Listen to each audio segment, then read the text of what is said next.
Ngayong panahon ng tag-init, maraming mga sakit ang maaaring dumapo sa bawat isa sa atin at isa na nga dito ay ang pagkakaroon ng sakit sa balat o ng skin cancer. Ang masyadong pagkaka-expose o pagkabilad sa arawan ay maaaring maging sanhi ng pagkakaroon ng skin cancer.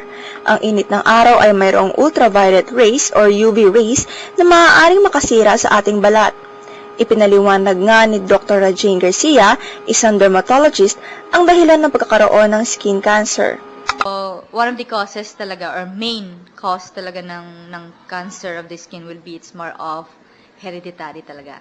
Nasa genetics talaga ng isang tao yan. So kapag kayo, meron talaga kayong lahi ng any type of cancer, I'm not saying naman na magkakaroon kayo din noon, but it's more of prone kayo to have that kind of cancer din. Right now, one of the factors din, external, kung bakit tayo nagkakaroon ng cancer of the skin, it's because of too much exposure under the sun.